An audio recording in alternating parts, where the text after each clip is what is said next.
Today's Study Saturday episode of the Raised with Jesus podcast comes from the Point of Grace Campus Ministry in Milwaukee, Wisconsin, at the University of Wisconsin-Milwaukee. Our guest speaker today is Professor Pete Bloedel, talking about a Christian's guide to navigating the truth in an entertainment culture. Here goes. How's everybody doing? I'm happy to be here. So again, my name's Peter Bloedel. You can call me Pete. That's fine. I chair the theater department at Bethany Lutheran College. Some of you may not know that the Wells has a sister synod, and it's you just take the W off the front, and it's the ELS, and it's about 1/10 of the size of the WELS, and so that's what Bethany is. Bethany is an ELS college, and I live in Mankato, Minnesota. But the nice thing is I was able to come here to Mankato because I've got a lot of relatives. I mean, in Milwaukee. Sorry, where am I? I was able to come to Milwaukee because I've got quite a number of relatives here, and so I'm very grateful to my in-laws for putting us up last night. We stayed over at their house. We'll stay over there one more time. But what I wanted to talk to you guys about is suggestion, deception, influence, and what are all these things? And influence, we'll start with influence. As a matter of fact, I've got my cool dude clicker here. So there it is, influence. One thing that is interesting about influence is that sometimes maybe we don't know when it's happening. So I just want to set up I want to do a couple demonstrations of some things, ways influence can be used that maybe you never thought about or that you've never seen. And so for me to explain this, it kind of goes like this. If you and I are driving in a car and we're sitting next to each other, but somehow I had, if I had control of every time we turned left. So every time we turned left, I'm in control. But I can do that without you knowing. I can turn left enough times to where I can actually get to the destination that I want to get to without your knowledge. This is kind of a bigger concept than I have time to necessarily describe, but does that somehow make some kind of sense at the moment? So right now, sir, right there, just as you were taking a bite, so sorry. I want you to think of, could you just think of a name? It doesn't have to be a person you know, it's just a name. Let's make it 1 or 2 syllables. If you can just think of a name, and then really loudly so everybody in the room can hear it, can you say the name? Steve. Did you hear it? Yeah. Oh, okay, good. All right, so it's Steve. So did you feel influenced in any way? Okay, so good. So we're gonna go on a thing like that, and I talked with you before, and was it Alex? Okay, so everybody say hi, Alex. Alex has an iPhone. I'm an iPhone user, but I wanted to use somebody else's iPhone, so he just happens to have an iPhone, so I'll use that in a second. But before I do that, I just want to write down a number, if I can, with my red pen.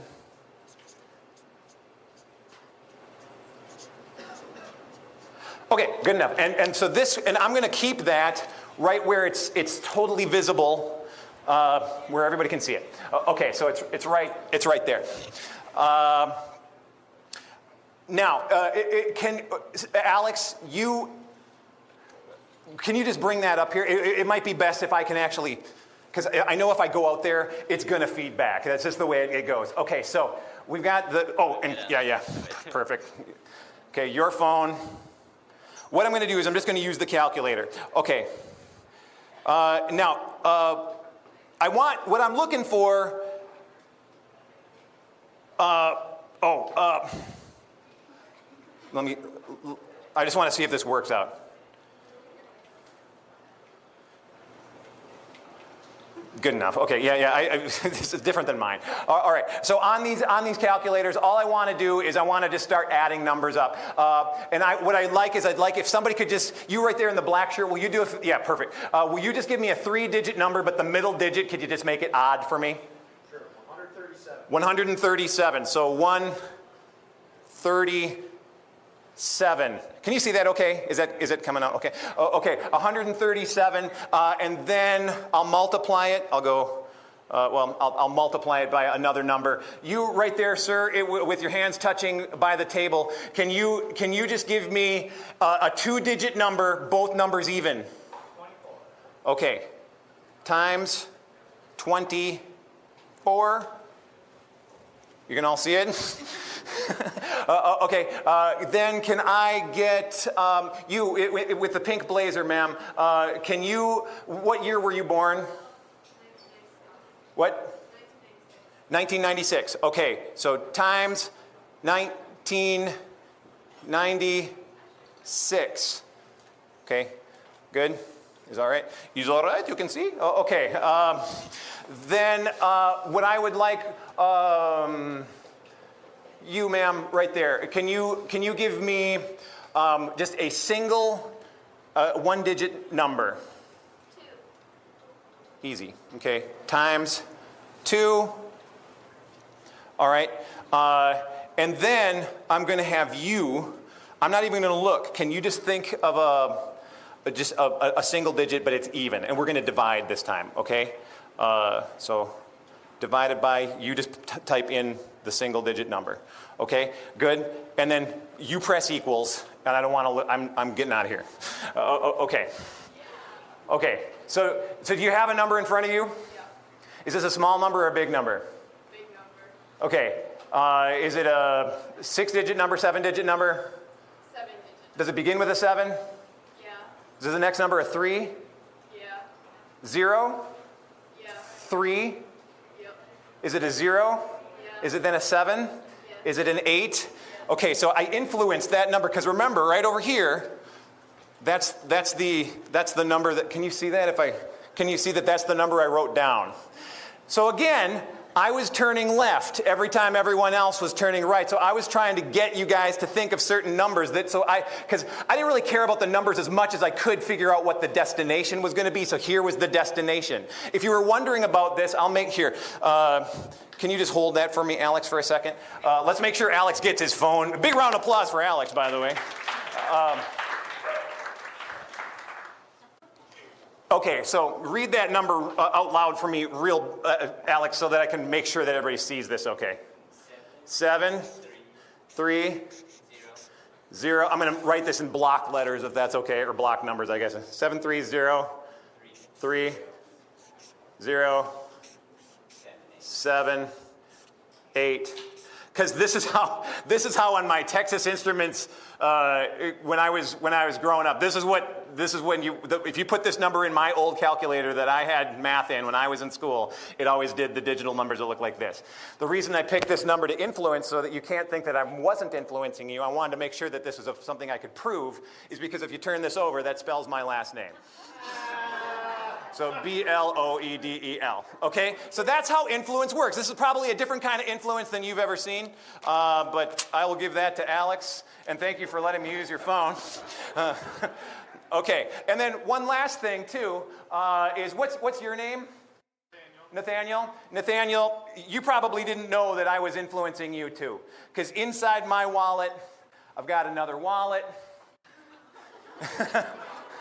and inside that wallet, I have a folded up business card, and on that business card, it says, someone will think of the name Steve. Right? Steve was the name that he thought of, right? Is that correct? Okay, so what I'm trying to get at here is that influence begs for proof. Okay, if you're going to influence somebody who wants to be, or somebody who is influenced, they're going to look for ways that there are little proofs. There are little ways to know that you're being influenced. Well, so that's why I needed to prove to you that this was indeed influence and that this wasn't some kind of just mumbo jumbo. Okay, but proof isn't always necessary, but it begs for it. It wants it. Okay, so my question to you is: do you know when you are being influenced? Kind of a rhetorical question, but probably no, not all the time, right? Would you agree that you don't always know? But you know some of the time. I mean, obviously you can say that, oh, you know, who's your favorite band? Oh, I like this band. They're very influential in the music that I listen to, whatever else. Okay. The next question would be, do you know when you are being deceived? Okay, so I guess the natural question would be, or the natural answer would be, no, we don't always know that when we're being deceived. We all know, fraud happens. We don't always know when we're being, deceived.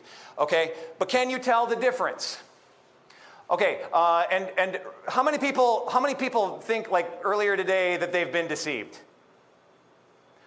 Okay, interestingly, none of you raised your hands, which means that I also influenced you in a way that I was planning before I came here. None of you raised your hands, and I was kind of banking on that because you were. I just deceived you all just now. None of that was influence. What I wanted to do was I wanted to show that I could make you believe that I did it. And I lied. It was a bald-faced lie. I just totally did a magic trick for you guys. I did not know the number thing and the name Steve thing, complete magic trick, because what you didn't know is that I'm also a magician. Okay, so how do we know then? So, but the thing is, I gave you some pretty astonishing proofs, though. I gave you some things that looked like it could have been the real thing.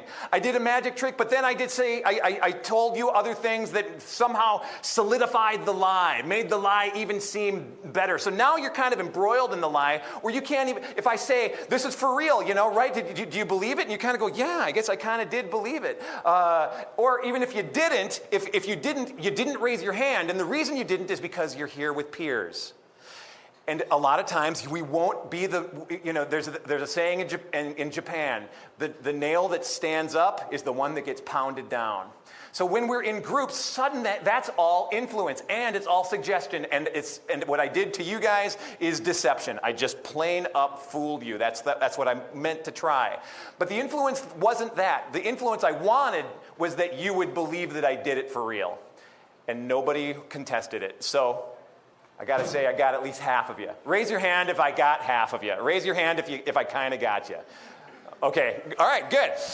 Okay, so proof is not the same thing as truth. Okay, so truth is being in accord with fact or reality. Truth is absolute. Now, this gets muddied in today's culture because we get a lot of people saying, no, truth is different things. But the very definition of truth simply is this, that there are certain things that we have to be able to hang our hat on. If I go over to that speaker, and if I put my finger on it, I know that I will touch it because it's truth. It's the same kind of thing where I've taught my kids growing up, never touch the hot stove because you will get burned. That's the truth. If I tell them something else, then that's getting into something called relativism. Okay, so what's relativism? We know that the term truth is often used in relative terms. Relativism is the idea that points of view have no real absolute truth or validity in and of themselves, but rather only relative or subjective value. That's that whole idea that my truth might be different than your truth. Have you heard this? It's very popular. It's happening all over the place. Okay, but this is not really the truth, though. We know from our earliest experiences what the truth is, and things are either true or they are not. Now, I totally get the idea that there are some things that are subjective and some things that are objective. I totally do get that, okay? I'm not talking about that. I'm talking about certain things that we know as absolutes that sometimes get muddied in our culture, okay? So how does it get muddied? And how is our culture different than, say, 85 years ago? What I've got right here is, like I was telling you guys, I'm from Mankato, Minnesota. In Mankato, there's a college. The college is like coming up on its 90th anniversary or something like that. This is the student handbook from 85 years ago. So this is an antique. I just sort of ran into this. Somebody handed this to me. What kills me is like the cost of college was like in the hundreds of dollars, and it's only 30 pages long. So this is like all the course offerings 85 years ago. It's great. But also, here's a direct quote from the Bethany Lutheran College, 1932 to 1933 student catalog. Get a load of this. Right here. This is what it says, Bethany Lutheran College catalog. Students are not permitted to visit questionable places of amusement. Since most motion pictures shown today are offensive to the devout Christian, we regard motion picture houses as questionable places of amusement. Did I mention that I direct theater at Bethany Lutheran College? things have changed, right? There's some stuff that has changed. What distance have we traveled from 1932 to now? What even is, I even showed this to a number of my colleagues at Bethany Lutheran College. They couldn't even believe that statement because Bethany Lutheran College hosts an international film festival. It's something that we've been doing for 6 years now, and people from all over the world are submitting films to Bethany Lutheran College because of this. So this whole statement, I showed it to the media arts people over at Bethany, and they were like on the floor. They couldn't believe it. But I love to look at these things and just sort of see, okay, but what was the wisdom of the age? What was the wisdom 85 years ago or 87 years ago? There would have been some, all right, because they weren't dummies, and I would never in a million years say that they were unwise in putting that in the handbook. But we have, since then, more than ever, become an entertainment culture. If you don't think so, I mean, I'm looking at the bulletin board over here, and I'm seeing right there. It says the Cultural Diversity Task Force. Are there a number of international students here at WLC? So at Bethany, we've got like just a bunch of people from Africa and from Asia and all over the place. And you want to know what they think of America? What they know of America before they come? Movies. They were shocked to find out that we don't all have guns. It's amazing. You know what they know of America is what they see in the movies, and everything that they see in the movies paints a really interesting picture. It kind of doesn't compute with what we really are. Okay? But we're an entertainment culture. Things that our culture holds dear are things like stories, plays, musicals, Netflix and Hulu TV, obviously, movies, concerts, poetry and lyrics, bands. You all have favorite bands, probably. YouTube videos. I even recently learned from my students the other day what a Vine comp was. I thought they were saying Mein Kampf, which of course is really different. They were telling me, oh yeah, I just watched a bunch of Mein Kampf. What? What are you guys watching? Vine comps, whatever. And for those of you who are my age and older, for those of you who don't know what Mein Kampf is, that was Hitler's big book, right? Hitler's manifesto, My Struggle. But Vine comps are, I don't even know if Vine exists, so now they put them all in a compilation. So Vines are these 6-second videos. Am I getting this right? And then it's just a compilation of these 6-second videos that are put together in funny ways. Anyways, my students are all watching them, I guess. Video games are humongous. Everyone's going back to the dorms and they're playing video games. How many people, just because I'm curious, played a video game today? 2 of you. Okay. It's different in Mankato, apparently. Okay, advertising. We're an advertising culture, and now even sporting events. I don't know how it was here in Milwaukee, but recently there was Carrie Underwood's doing the NFL football song or something like that, and there were a bunch of people all mad that there's a new song. Because now that matters. I don't know. But sporting events have become more and more dramatic. That's one of the things I'm kind of talking about, is all of these things share a common thread called drama. And drama isn't probably what you guys are used to thinking about it as. Drama isn't the thing where, oh, I couldn't be around, Jordy because Jordy is so dramatic, whatever.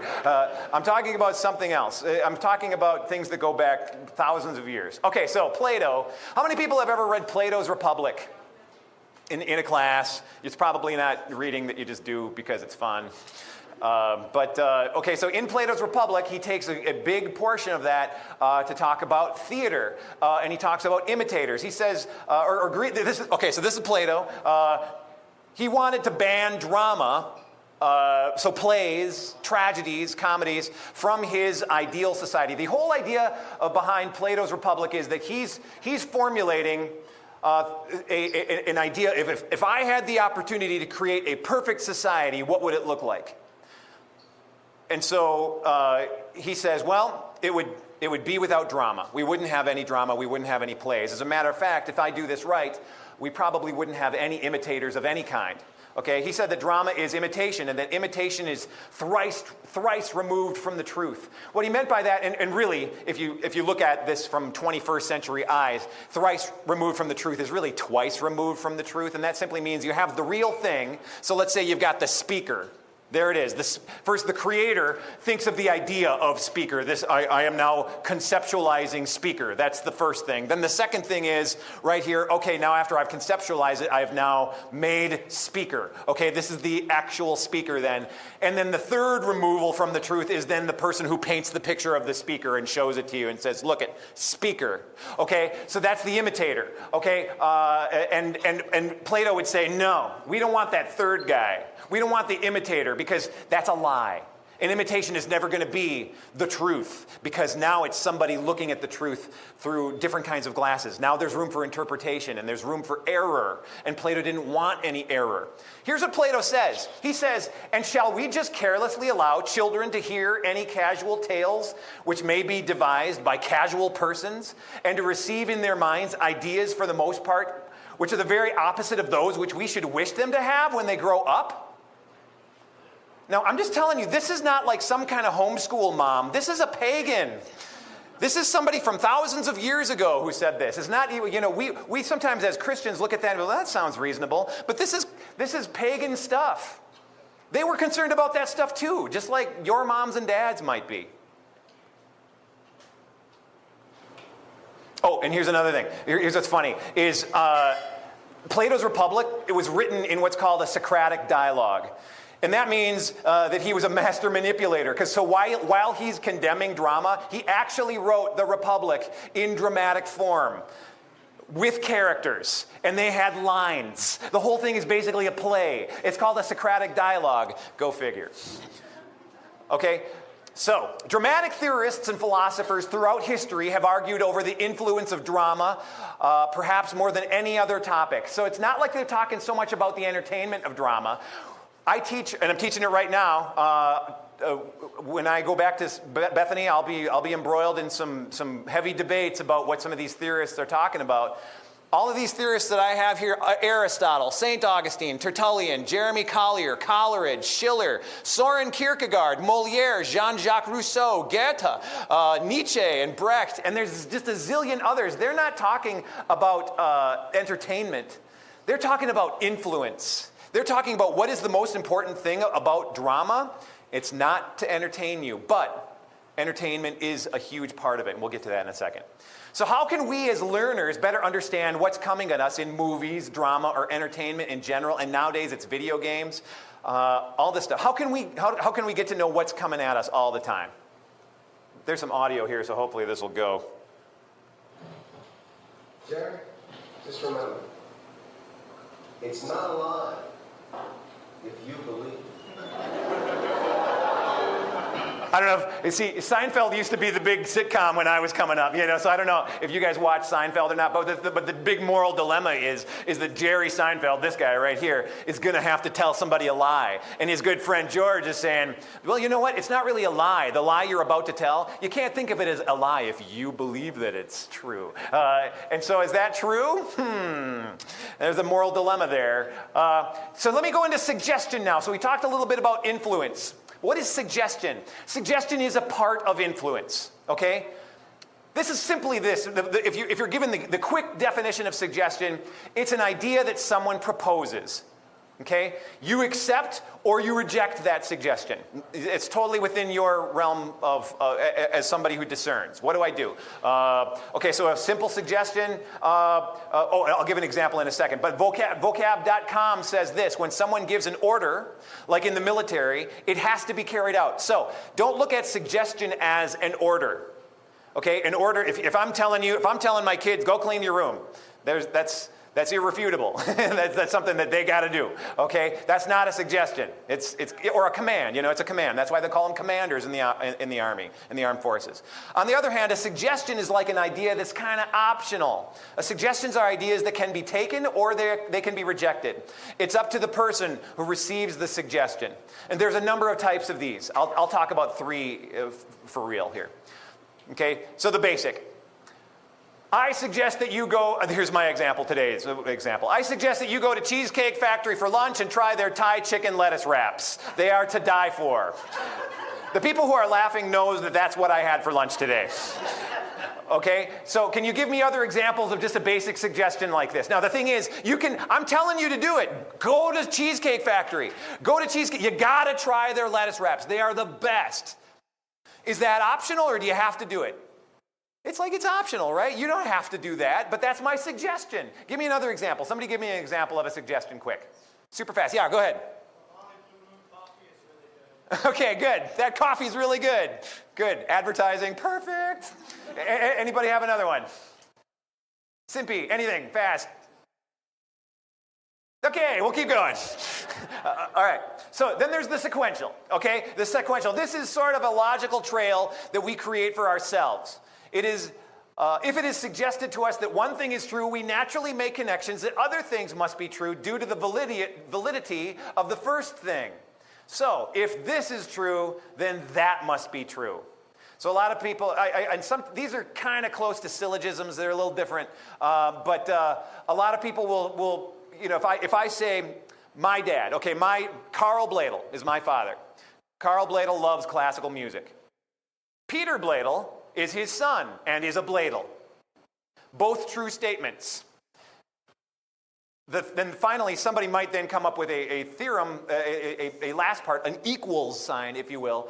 It follows then that Peter Bloedel loves classical music.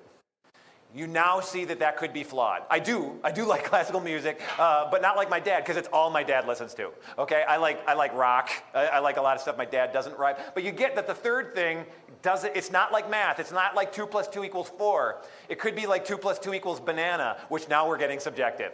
Okay? Okay, so by the way, this is where we begin to understand that suggestions don't need to be spoken. So let me give you an example, okay?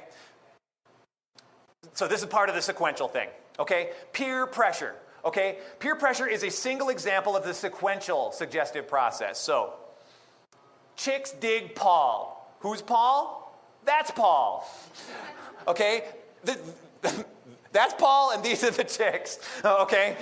They dig him, okay? They just do. Nobody told you that Paul is popular, but it's obvious. I mean, look at him. And I just found that. That was just clip art I found. I'm not that artistic. Paul is cool, okay? Why? Because the chicks. All right. Okay, so Paul started wearing a Pinterest t-shirt to school. There it is. And this, by the way, is the extent of my Photoshop skill. I was able to put the P on a shirt on a clip art thing. That's the best I can do. Okay, Paul is cool, we know that much, and he's wearing this shirt. Those shirts must be cool. Notice that we are willing to follow our own suggestions now, because we do this all the time. We're filling in the blanks. Nobody says that the shirt must be cool. It's simply that Paul is cool. We've determined that because the chicks dig him. But now he's wearing this shirt. Suddenly now, that shirt matters. Because Paul's wearing it. It's kind of like the transitive property of cooldom. Now he's got a cool shirt on. We're filling in our own suggestions. Nobody had to say that. We do this all the time, and we don't even realize it. And that's why it's so effective. And that's why, this is in the small print, I just put this in, this works for real. Otherwise, advertisers wouldn't pay stars to wear their stuff because they know it works. And they're paying millions of dollars to do this. So it's got to work because it does. I am telling you. Okay? Now everybody wants Pinterest t-shirts. I hope now that you guys will all start wearing those. That'd be great if I actually started something. Okay, so we were created to be social beings. So people tend to be much more suggestible in groups. That's why when at the end I said, how many people, raise your hand if you've never been deceived. Or raise your hand if you know that you've been deceived today. Remember that question? 2 people raised their hand way in the back. Nobody else did. Some of you guys might have been on to me, but you didn't raise your hand. Why? Probably because of peer pressure. Probably because of this social thing. We don't want to be the nail that sticks up. Because why? The nail gets pounded down. Group dynamics fit into this perfectly. Okay? We are more suggestible in groups. So, by the way, to be consumers of drama is a collective experience. Even if we are alone in our home watching a show, we are not totally free of crowd dynamics. okay? It's a type of peer pressure. Like if you're watching a Netflix show and you turn on, what's that controversial one, 13 Reasons Why or whatever? You turn that on and you're watching something and you're probably feeling it. You're feeling the other people around the world. Okay, this must mean something because there's a buzz about this thing. And that's peer pressure right there. Even if it's in your own home, you're not immune to it. Okay? Theater critic Scott Naring says this: if we are in the middle of a crowded theater when something questionable is presented, we are not in the best circumstance to defend ourselves. So it could be a nude scene, it could be a sex scene, it could be something gratuitously violent, whatever it is. Okay? When we're in that group dynamic, when we're in a theater by everybody else, how many people, raise your hand and be honest, how many people have ever walked out of a movie because of questionable material? 3 of you.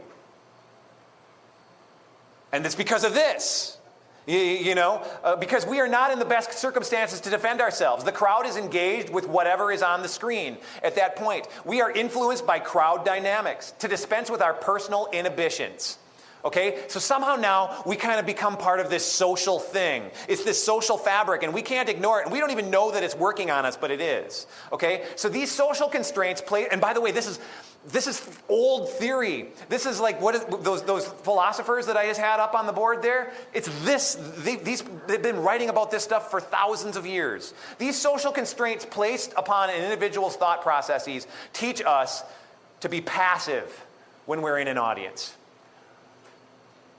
Likewise, it's kind of like mob mentality, only in reverse. Because when we're in groups and things get violent, suddenly we become part of the violence too. And it's really interesting what we do in groups that we would never do by ourselves. Okay? Okay, another suggestion type, persuasive. This type of suggestion can be verbal or nonverbal communication techniques, but the end result is to induce belief or action. So, again, here's that influence piece, okay? To overtly influence.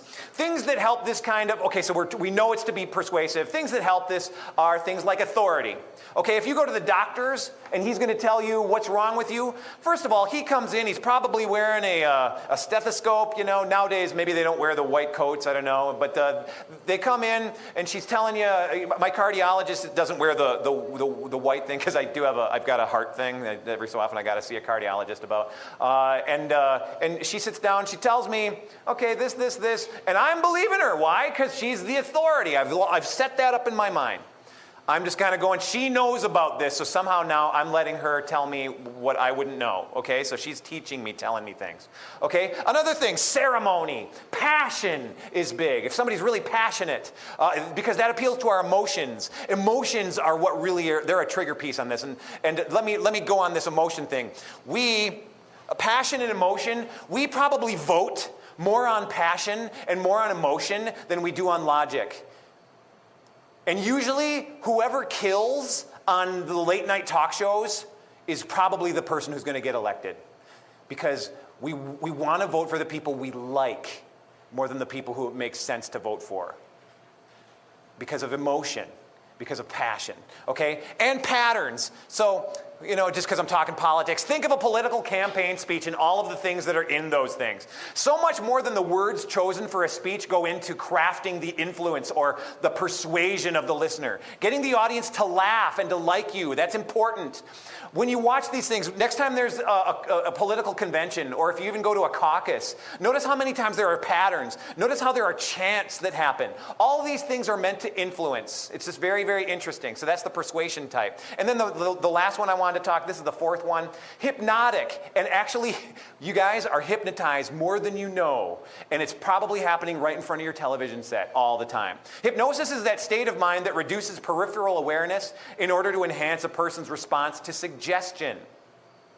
One of the goals of hypnosis is to circumnavigate the critical faculties, those things in your mind that would kind of put up red flags, those things in your mind that would kind of say, they put on the brakes or say, no.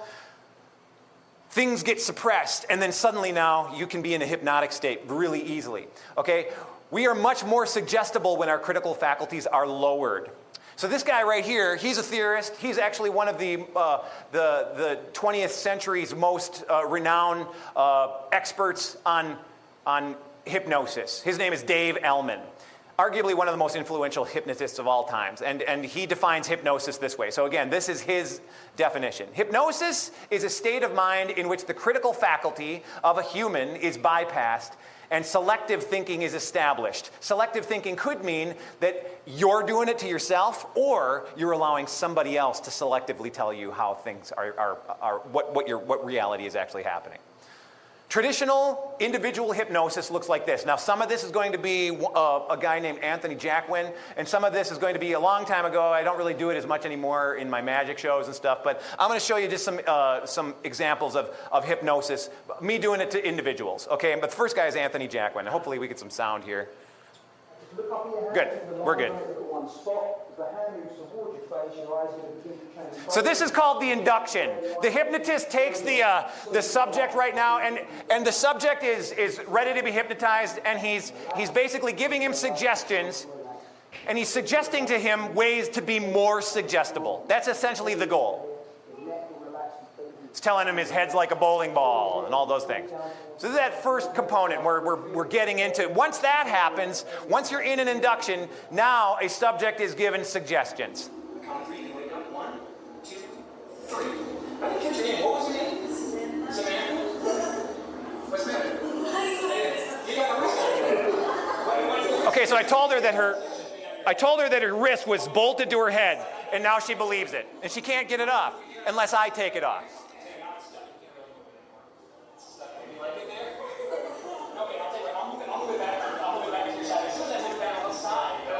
Something else going to happen. It's going to be amazing. Watch it. Who do you know in this group? Who do you know? You know somebody in this group? Who? What's her name? Trina. Who else do you know? Do you know her? Melissa. What's your name? You should know your name, right? I told her she couldn't remember her name. As soon as she moved her wrist, I told her name was gone. So now she doesn't have it. Here's my finger. Watch. It's like that. Something that you know. It's amazing. You didn't know any of that stuff, right? This is not real hypnosis, is it? On the count of three. 1, 2, 3. Down deeper, sleeping, deeper into it. Deeper. All right, now I'll tell you what. You know what I'll check. Okay, give me the high five, give me the high five, give me the high five, give me the high five. Sleep. Deeper down, deeper down, deeper down, deeper down, deeper down. Relax. One of the big tricks that hypnotists often do is they tell somebody to forget a number. So now I'm telling them they can't remember the number 4. Okay, put your hands up for me. Will you just put your hands straight up just like that? We're going to count with your fingers, right? 1, 2, 3, 4, 5, 6, 7, 8, 9, 10, 11. You got 11 fingers. You're so lucky. I always wanted 11 fingers. I just have 10 fingers. Tell me. 1, 2, 3, 5, 6, 7, 8, 9, 10. 11 fingers. Isn't it so cool to have 11? Did you ever know that you had more fingers than everybody else? Oh. You never knew that? Everybody has 11 fingers. You got 11? You're lucky. You got 11 fingers. You are lucky. I wish that I was one of those. Let's try the other way. 1, 2, 3, 5, 6, 7, 8, 9, 10. Oh, I am so impressed. I wish I just have the 10 because that's so cool. So, I mean, if we were actually to put some So now I'm giving him some math. 5 plus 5, you got those. 5 plus 5, what yeah. 10, yep. If you did 2 plus 2, what would that be? It's like giving math. Can't really do that, right? It's impossible. She doesn't know the number 4 exists. If you had 2 plus 3, what's 3 plus 3? 6. What's 2 plus 2? It's a trick question. You can't do it, right? It's impossible because there's no number like that. 6, right? 2 plus 2? 3 plus 1. It's impossible. You just can't do it. You just can't do it. Count on your fingers. Count on your fingers. So you have 2 plus 2 equals. It's impossible. There's no way to do it. 2 plus 3. 5. So what 2 plus 2 is? Nothing. It's impossible. Right? Sink deeper down, deeper. Okay, so that's what hypnosis can look like. Okay, so I want you to notice, I'm clearly not telling these people true things, okay? the subjects there, they're obviously false suggestions, because of course there's a number 4. And of course they know their name for real. But if I tell them you don't know your name, this is something that because their critical drawbridge has been lowered, you're kind of able to you're able to suggest things to them that they wouldn't normally think are even possible. It is said that you can't be hypnotized if you don't want to be, but people can certainly be suggested to, or even be put into a very suggestible state without their knowledge. So, just because you've never been hypnotized before, or you might even not believe in hypnosis, the thing is, that's sometimes what makes it work. And that's why when you sit in front of drama and you're seeing things that maybe you would, maybe 5 years ago you wouldn't have thought about it, or maybe you would have had a problem with it, but now maybe you don't. Why? Because it's kind of just, drama is establishing new norms for us all the time. So, our critical faculties. Remember how the goal of hypnosis is to bypass a person's critical faculties? This can be done in 2 ways. A person willingly lets their critical drawbridge down. So, like a hypnosis show. Hypnosis shows are usually pretty tame. They're usually pretty, especially like in a high school setting or something like that, because a hypnotist wants to get hired and they want everybody to have a good time. But when a person drops their critical drawbridge without their knowledge, that can happen too. Okay, choice B happens more often than we think. Okay, the thinking, and I tell my students this all the time, the thinking that we do when we don't think we're thinking is the thinking that affects us the most. Will you guys repeat that with me? You can read it, it's right there, okay? The thinking that we do when we don't think we're thinking is the thinking that affects us the most. Okay, so by the way, the following clip involves no hypnotic induction. Okay, so I showed you what an induction looks like. That's that whole thing where I got the 2 kids and I'm saying, okay, sleep, and I'm telling them to sleep. It's because by that time they've just sort of bought in that I'm the authority. I know what I'm doing. And so they let their critical drawbridge in. They basically let me in. Okay? And so now I'm just telling them stuff that is entertaining, And so these now, what I'm about to show you is straight up suggestion. There is no induction. There is no trying to convince them to be more suggestible. But what it does is I don't ask anyone to sleep or to focus on relaxing. I ask a few questions of the group to check for suggestibility. And then I pick these volunteers who came right out of the audience of peers. Okay, so the technique here is straight up suggestion. And what I will just say is I did do a couple suggestibility tests to the whole audience. And then if I found some people were really listening to what I was saying, those are the people I brought up. Okay, no induction here whatsoever. And what this means is this can happen to us at any time, and we can do it to ourselves, kind of by accident. It happens when we drive all the time. Okay, first one's amnesia. So I picked this girl out of the stage. I'm telling her that I'm making heat with my hands and she's going to feel it.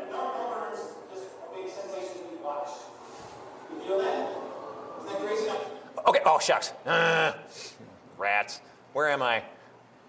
Oh no. Oh, I've really done it. What? There. Okay. Okay. Let me just give you a little bit of background here. I'm doing this. I'm making friction with my hands, and I'm telling her that you're going to feel the heat. I'm creating a field of heat, and you will be able to feel it. And I'm not making any bones about it. I'm telling her she will. Okay. So I'm lying, basically, to her. Okay. Kind of like magicians do. Everybody knows magicians lie because that's the job. Okay. I'm going to tell you I make something disappear. I don't really make it disappear. I just make it go somewhere else. Okay, but with this, like I'm going like this, and I'm telling her you're going to feel this. Immediately, she said to me, I don't know if you heard it. She goes, "Am I going to get burned?" That's when I knew I had her. Okay, watch.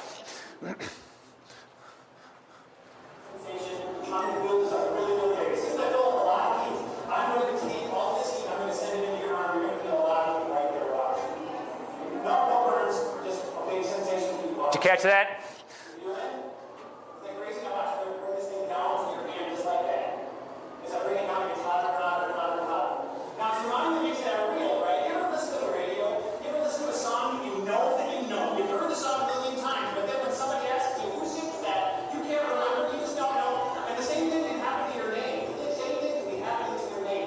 Thinking about that, forget it. I'm doing the Jedi move, you know?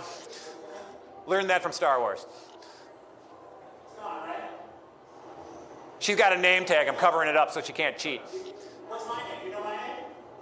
My name's Pete. You know any of their names? Who are you sitting next to? What's her name? Remember your name? What's her name? It's like, you know, it's kind of crazy. Different names, completely gone. Look, if I take this, if I take your hand, if I take your hand just like this, and your pointer finger just like that, all I have to do is go like this. Now it's back. Jesse.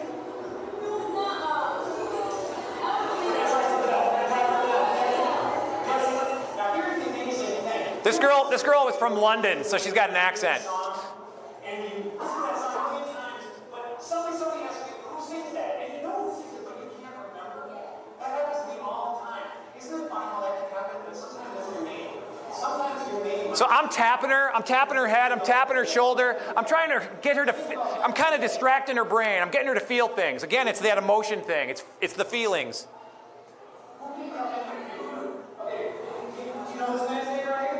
And somehow if you do that Jedi mind trick, people just equate it to these are not the droids you're looking for. They know what you're trying to say to them. I don't even have to say it. She's looking up and to the left. She's searching for it. She doesn't have her name.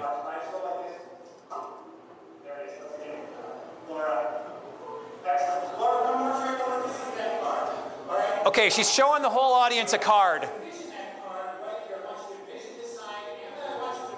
And she took a look at the card. She knows the card.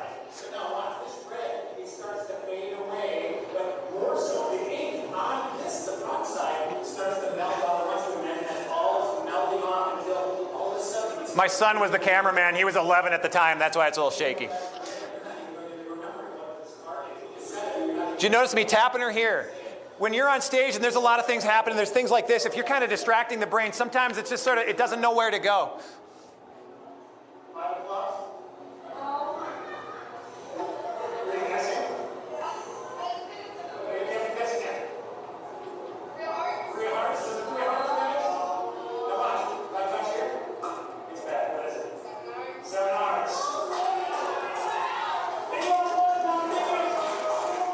Okay, so you get the idea, okay? Emotion, right? Notice how I try to get the subjects to feel something or to recall something. There's heat or song on the radio. These things appeal to our we would say our right brain, okay? The soft side of the brain, not hard thinking, soft thinking, okay? Suggestibility is often tied close to emotion. And that's why, too, when I've got them here, I'm like, who's tapping me on this side? I'm over here, I'm tapping their head, and then I'm doing the Jedi mind moves and all this other stuff. All of this stuff is emotional kind of stuff that kind of just sort of tells them, wait, something's going on here. And so basically what they're telling themselves is something's going to happen. And so they do it to themselves. I was having a conversation at church with a guy, and he hypnotized me. He asked me, what do you teach? And immediately he was doing some things that suddenly my mind was like kind of just anchoring on some of the things that he was doing. And he asked me, what do you teach this semester? And I was like, I have no idea what I teach.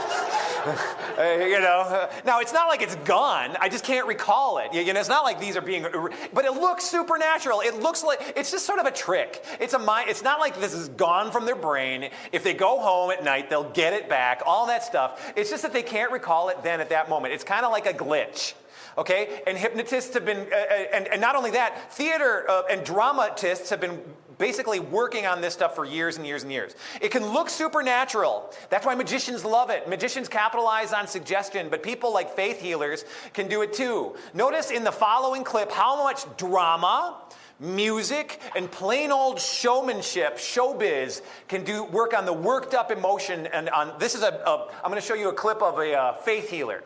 This guy's name is Benny Hinn. You've maybe flipped channels at night and you've maybe seen him. Also notice how the collective group responds and how that is so important here. This is great. I think this is fantastic, actually. Okay, so already, if you're in church and you're doing this, you're in a suggested state. You just are. Okay? You're ready for something to happen. Woo! There she goes, man. All these guys, that's the Jedi mind move right there.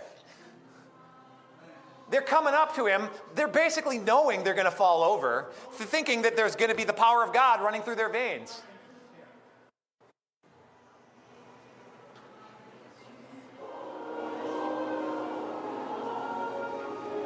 So he's playing the mystic, but he's doing it in the name of Jesus. And I find that a problem. But when the Lord talks to me, I obey him. It's just that simple. There's not any more to it. Watch this. Whoa! Mows him down. This guy is not affected at all.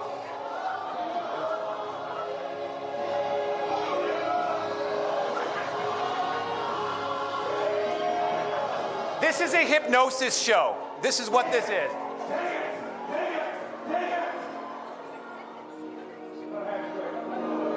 Okay, I want you to watch this guy right here. He is so ready for it to happen. Whoa!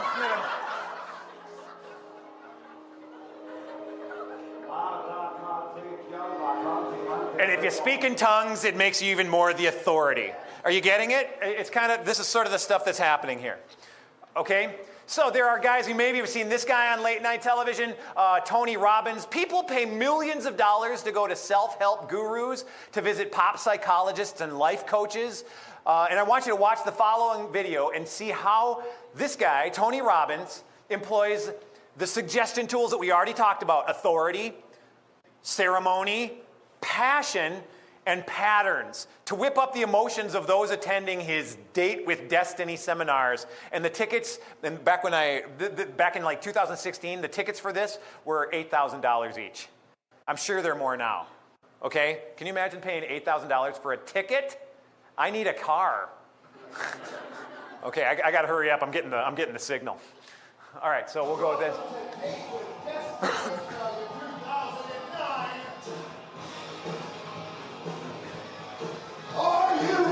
Okay, already they're whipping up, they're making a rock concert out of this. This is a psychologist, a pop psychologist. He's got dancers.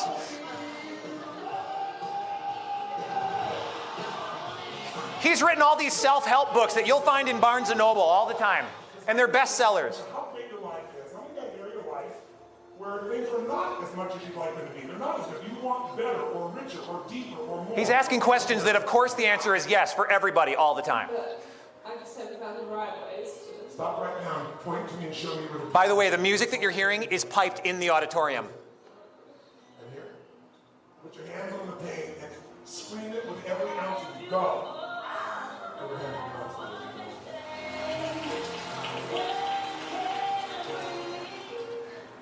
you. Okay. So, you may have heard this. If you're a theater student, any theater students here?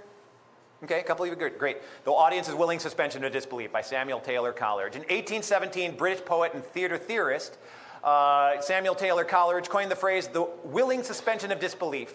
The idea here is that when we are involved in a story, be it on stage or in a movie, or if we read it in a book, we don't actually believe what we are seeing or reading is actually happening, but we willingly suspend our disbelief. That is, we willingly and quite automatically turn off our critical faculties, which are important. Remember critical faculties? Remember that? In order to become immersed in the story. Does that sound familiar? Remember this? Okay, no, before I get to that. Okay, so this is the Wikipedia definition. The term suspended disbelief, or the willing suspension of disbelief, or the audience's willing suspension of disbelief, has been defined as the willingness to suspend one's critical faculties and believe the unbelievable, sacrifice of realism and logic for the sake of enjoyment. This is Dave Ellman's definition of hypnosis, you guys. It's the same. Hypnosis is a state of mind in which the critical faculty of the human is bypassed and selective thinking is established. Look at these are almost the same definition. And they're two different theorists. One guy's talking about drama. One guy's talking about hypnosis. And these are old things, okay? Coleridge was one of the lake poets. This is hundreds of years, or 200 years ago, let's say.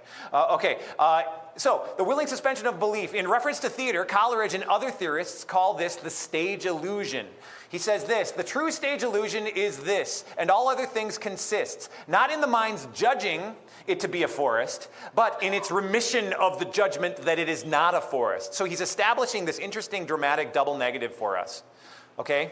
But all of it is a means of influencing, of suggesting something, okay? Dramnosis, Scott Naring again, that film critic. Basically what he's just saying here is when you are going to see something dramatic, you are in a form of hypnosis. I'm just trying to move quickly because I'm getting the flag. Okay, so earlier I talked about the types of suggestion, but it's important to remember that they all work together, okay? It's not like you got the basic suggestion, the persuasive suggestion, the hypnosis suggestion. They all work at different times all together all the time. Suggestion doesn't have to look supernatural or showy to be just as effective. The fact is we are all very susceptible to suggestion in its various forms, and even skeptics can be. The theorist Aristotle, in his Poetics, wrote down this: plot, character, theme, diction, music, spectacle. These are all the elements of drama, and all can be used in ways that suggest things to us. Look at this guy. Oh, remember Mein Kampf? This is Hitler. Look at him. These are posed photos. He hired acting coaches. He took acting lessons. He hired photographers to take pictures of him doing dramatic poses so that when he gave his speeches, he knew how to persuade the most effectively using all of Aristotle's techniques. So what else uses the elements of drama? Rock concerts do. This is a political convention, reality TV, or just TV, all of these things, they're all around us all the time. Video games do. Music does now. Football does now. Okay? This may not seem as showy or as seeing a hypnosis show or a faith healer, but the application of dramatic elements can be every bit as powerful and influential medium. Okay, the natural state of our brain when we are watching entertainment is for our judgment to be in remission because we think we're going for something else. We think we go to something when we go to see drama, whether it's on screen or whether it's live, we think that we're going to see something that's entertaining. We don't think we're being taught. And that's when we can be taught something without our knowing it. Very easily. It's natural. It's just what happens to us. There's a reason Jesus told parables. There's a reason Jesus told stories. Because that's how we learn best. Okay? Influence that comes at us disguised as something else certainly has an enormous impact. That kind of influence has time on its side since it is so often undetected. And the power of drama is in its persistence. It's that tiny drop of water that slowly fills the pool. Or it's kind of like that Chinese water torture, you know, that drop of water that just keeps hitting after a while. Or it's the same thing, you know how to boil a frog? If you have a boiling pot of water and you throw a frog in there, what's going to happen? The frog jumps out. He's not going in there. That would be suicide. But if you put a frog in a tepid bowl of water and then bring that to a boil, the frog will stay in there and die. That's what's happening. Okay, so check some of the following clips and tell me if you can identify some of the things that are being suggested. I'm just going to show you. This one is from one of my favorite shows. This is about a decade old. This is from the show Chuck. What's being suggested to us here? What's flying under the radar? Oh, sorry. I'm very excited for Chuck with both of you to be moving together. But it's still happening. Yeah, absolutely. Great. You're fine and great. Yeah, nothing trying to reach you right now. Take your time, though. No pressure. You two lovebirds anytime you mess with you let the worm with a freak. Thank you, Dylan. Do you need any help packing or throwing things away? Sarah, please tell Chuck that not everything in that room has to survive the move. I'm making a list. Making a list, are you? And what, may I ask? Oh, well, where should we begin? Maybe the Tron poster that you've had since you were 12. Now, I've given this lecture to a number of different audiences. When I give this lecture to people who are my age and up, they immediately say, oh, what's being suggested? And they go, oh, well, they're moving in together. They immediately gravitate towards that. Was that the first thing you saw? Because a lot of times when I give this lecture to people in your age category, they don't see that at all. That was one of the main things. Oh, I'm so happy you're moving in together. How great. This is great. It's going to be fantastic. You need some room to let the worm wiggle free, he says. Is that what you saw? A lot of times it's missed. So that's kind of, is that a thing? Is that worthy of notation? Okay, this is from Pride and Prejudice. What's being suggested here? Almost as soon as I entered the house, I singled you out as the companion of my future. A little background. Okay, so this is Mr. Collins. He is a man of God, a man of the cloth. He's a preacher, and he's proposing marriage to a girl who will have nothing of it.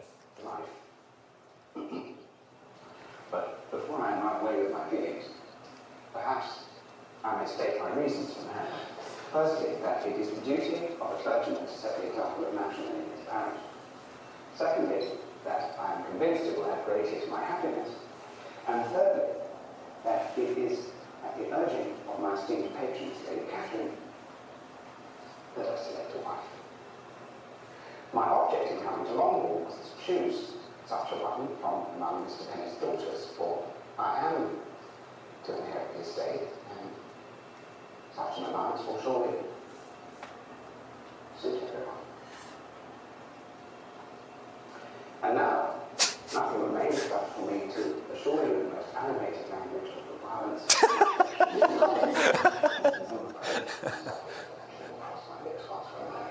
You are too hasty, sir. You forget that I have given no answer. I understand. Lady Catherine, abundant proof when I speak of your modesty, economy, and other amiable qualities. Sir, I am honoured by your proposal, but I regret that I must decline it. I know ladies tend to seek to seem too... Mr. Collins, I am perfectly serious.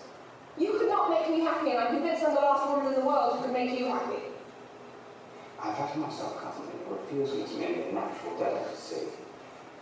Besides, if you take into account the despite the manifold attractions, it's by no means certain that another offer of marriage may be made to you. Mr. Collins. So I must conclude that you simply seek to increase my love by suspense. Sir. According to the usual practice of elegant females. Sir.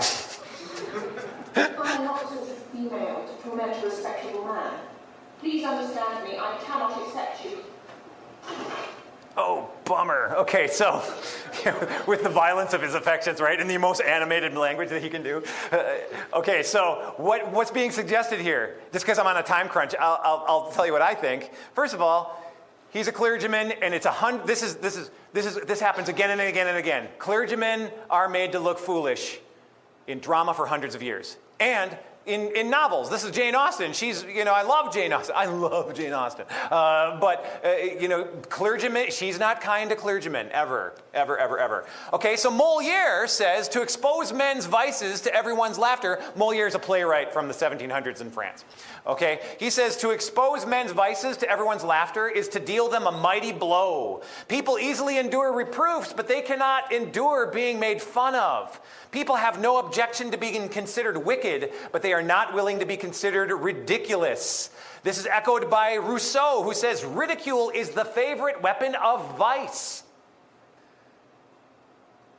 This is echoed by Schiller, who says hatred does not wound the conscience so much as mockery does the pride of a man. Where we allow a friend to correct our morals, we rarely forgive a laugh. Comedy, as it turns out, is one of the most suggestible forms of entertainment.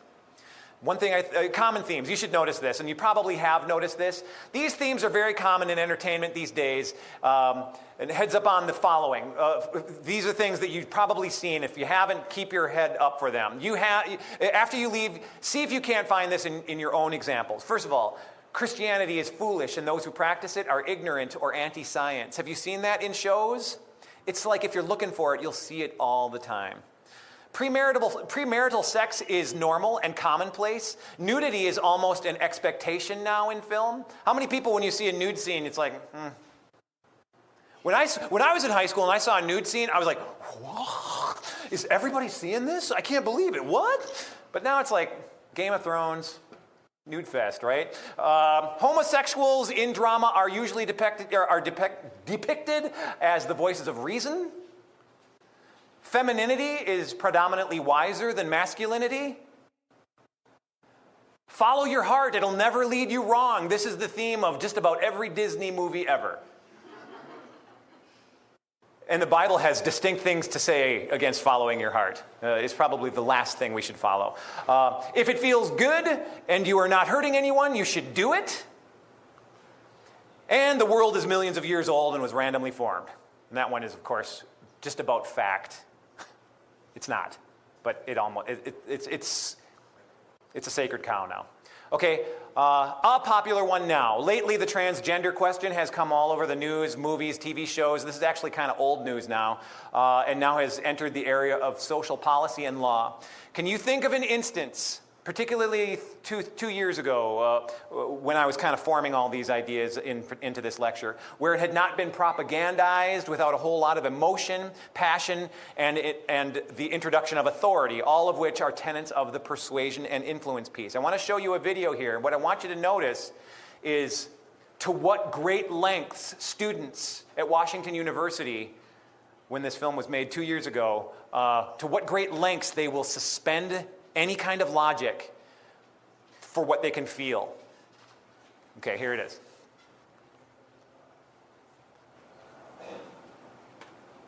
Are you aware of the debate happening in Washington State around the ability to access bathrooms, locker rooms, spas based on gender identity and gender expression? I think bathrooms could and potentially should be gender neutral because there doesn't need to be a classification for differences. I think people definitely should have the ability to go to whichever locker room they want. I feel like at least public universities should do their best to accommodate for those who do not have a specific gender identity. You know, whether you identify as male or female and whether your sex at birth is matching to that, you should be able to utilize the resources. So if I told you that I was a woman, what would your response be? Good for you, okay, like, yeah. Nice to meet you. I don't have a problem with it. If I told you that I was Chinese, what would your response be? I mean, I might be a little surprised, but I'd say, good for you, like, yeah, be who you are. I would maybe think you had some Chinese ancestor. I would ask you how you similarly came to that conclusion and why you came to that conclusion. If I told you that I was 7 years old, what would your response be? He's really trying to test them. And they can't say, no, you're not. They can't do it. I probably wouldn't believe it, but I mean, it wouldn't really bother me that much to go out my way and tell you, no, you're wrong. And just be like, oh, okay, he wants to say he's 7 years old. If you feel 7 at heart, then it's okay, yeah, good for you.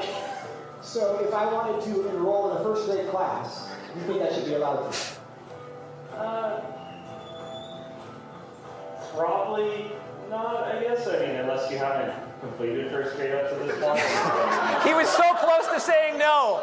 Mentally, you should be, then I feel like there are communities that would accept you for that. I would say as long as you're not hindering society and you're not causing harm to other people, I feel like that should be an okay thing.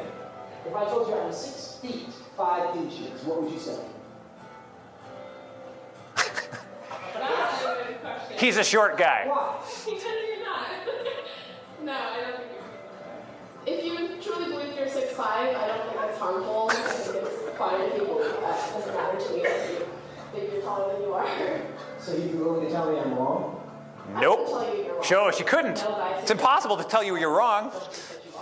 I feel like that's not my place as like another human to say someone is wrong or to draw lines around. Did you hear that? No, I mean, I wouldn't just go like, oh, you're wrong, like, what's wrong with what you make? So, I mean, again, it doesn't really bother me. It's not my place to tell another human that they're wrong, she said. I can be a Chinese woman.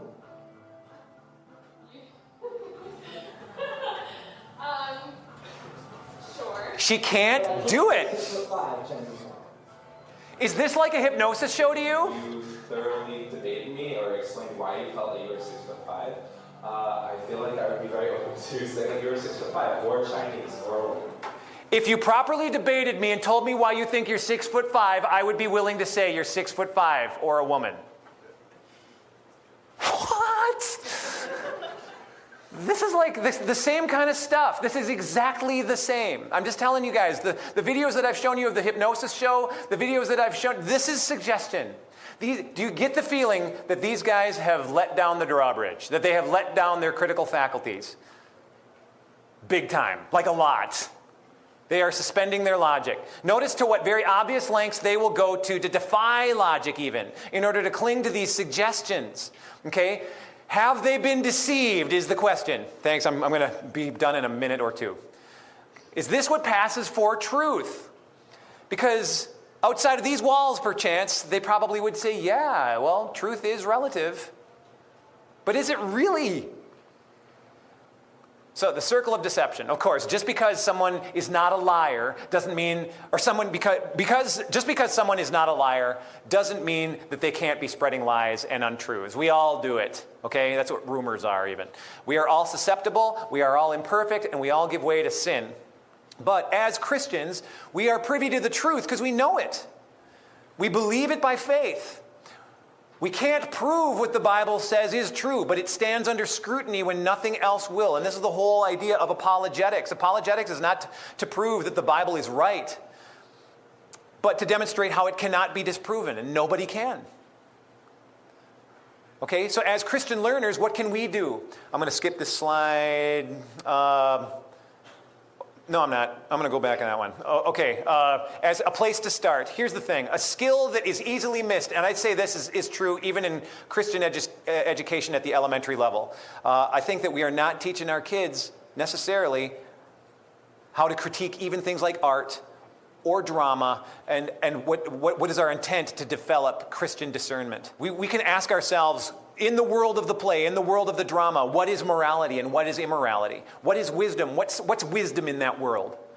And what is foolishness? Okay? So the more the world of the story mimics our own world, the more influential power it has. Students should learn that every story has an angle from those who've created it. You should know, whenever you're sitting in front of any kind of drama, and that's even now advertising, and it's games, you are sitting down in front of a worldview of somebody who's programming something for you. And they really are. That's kind of their intent a lot of times. And you just want to be aware. I think that if you're aware, that's half of it. That's half the battle. Okay? Students should ask, what are the redeeming qualities of this piece of drama that I'm watching? What is the overall message of the piece that might be obvious, but what are the messages beneath the surface? What are the things that are not obvious? Expectations of behavior, morality, wisdom, foolishness. What are the norms of the world of drama as we're watching it that should be noted, and how do these norms stand up to the Christian view? And I'll just remind us of John 17:6-19, just that whole idea of in the world. As Christians, we are in the world, not of the world. As Christian learners, what else can we do? Here's just an example. Fire is arguably one of the most useful elements, philosophically speaking, known to man. Its myriad of uses has shaped how we live in countless ways. So fire is good. It's good we have fire. We wouldn't be able to be sitting here in this room with all these great things. We wouldn't be able to turn on hot water if we didn't have a knowledge of and an appreciation for fire. However, if not taught about the harmful effects of fire, people could be put into great danger and extreme risk. Drama's kind of like that. You should know a little bit about it. I feel like everybody should. Okay? Drama is not to be condemned, kind of like this book. You know, this book kind of says never, you know, drama's bad. We should never go to their houses of ill repute. I don't believe that. Because now I teach drama. I love drama. I write drama. But drama so it's not to be condemned, but it's extremely important that it be understood. In light that we are all both saint and sinner, that whole idea, simul justus et peccator, at the same time saint and sinner, we should strive to lead by example and to live by example. As Christian learners, what else can we do? Protect your critical faculties. I'm just encouraging you to do that all the time. And be aware of leaning too heavily on one's emotions for truth. So often, you're going to see it. I hope that after you go away from this lecture, you're going to see how often emotion plays in our society. You know, what decisions many people make just based on their emotions. And take note of it, because it's really easy to see when you look. Okay? Remember, one's conscience and emotions are not the same thing. And then finally, this is my dad's advice always, and I think it's great advice, pray to God for wisdom all the time. If Solomon can do it, we can do it. To discern truth from deception according to his holy word. Okay? To some, this lecture, I know, might seem like common sense or just a nice reminder. To many, I can assure you, it's not. I've had a lot of people who say, wow, this is really brand new stuff for me. I would love for this discussion to continue in all of our respective disciplines. And so the whole idea here is Seinfeld again. Jerry, just remember, it's not a lie if you believe. So the question is that true? Of course it's not true. It's still a lie. That's why they call Satan the father of lies. Colossians 2, 6 through 8. Beware lest anyone cheat you through philosophy and empty deceit according to the traditions of men, according to the basic principles of the world, and not according to Christ. Finally, brethren, whatever, and this is, to me, I feel like this should be every artist's manifesto right here. Philippians 4:8, I've got this posted on the bulletin board right outside my door. Whatever is true, whatever things are noble, whatever things are just, whatever things are pure, lovely, of good report, if there's anything virtuous, anything praiseworthy, meditate on these things. And that is the end of the speech. So I don't know if there's time for questions or what kind of thing. So are we done? What? No time for questions. No time for questions. You guys, thank you very much for having me. I appreciate the time. Sorry if it went a little long.